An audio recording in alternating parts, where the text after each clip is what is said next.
चाहते हैं सरकार और ज़्यादा एग्रेसिव स्टेप्स ले और नए एक्विजिशन करे, नए यहाँ प्लांट डाले ताकि और ट्रेड बढ़ सके। जब से मोदी जी प्रधानमंत्री बने हैं, आई थिंक देश की गरिमा एक अलग स्तर पर है।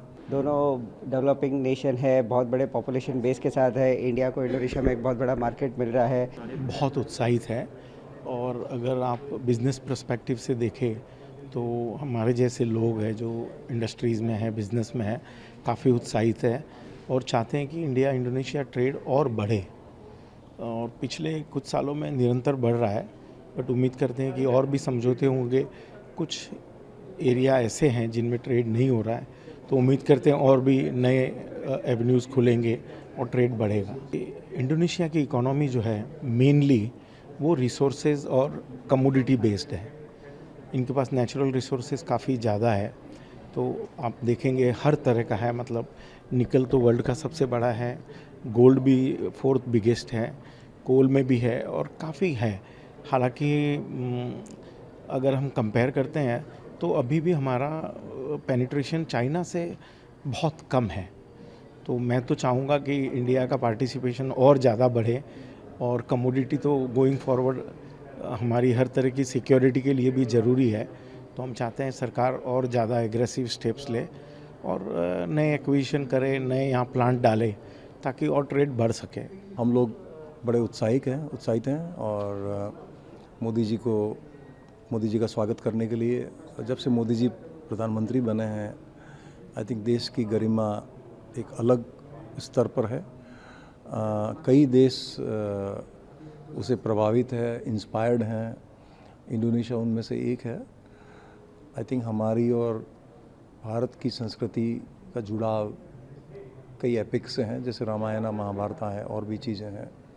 तो दोनों कंट्री का संबंध और आगे बढ़े, आई थिंक उसकी हम भी प्रार्थना करेंगे। हम काफ़ी टाइम से यहाँ पर हैं और उम्मीद करते हैं कि जो प्रधानमंत्री जी की विज़िट है उससे हमारी रिलेशनशिप जो है इंडोनेशिया के साथ में और आगे बढ़े।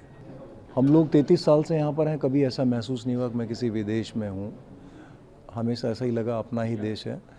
इंडोनेशियन ने भी हमें कभी एहसास नहीं करवाया कि हम बाहर के लोग हैं। कभी आपको रेशियल या किसी तरह का डिस्क्रिमिनेशन नहीं होता है, इज्जत ही देते हैं वो लोग।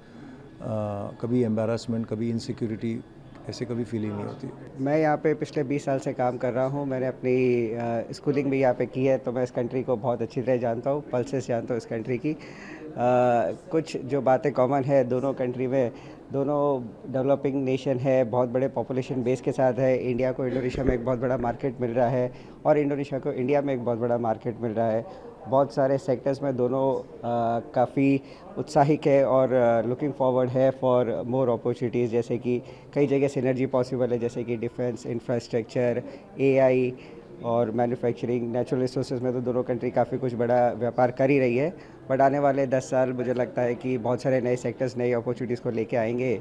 इसमें बहुत कुछ होना बाकी है। बहुत बड़ा एक्साइटमेंट है हवा में, मतलब पूरा इंडोनेशिया बहुत उत्साहित है। पूरा इंडियन समारोह, इंडियन यहाँ पे कम्युनिटी जो है, क्योंकि मैं कम्युनिटी ग्रुप का लीडर भी हूँ। अभी जो 7 तारीख को जो कल प्रोग्राम हो रहा है वो मेरे नेतृत्व में ही हो रहा है। सो बहुत ज़्यादा उत्साहित है वहाँ पे, मतलब 4000 लोग आएंगे।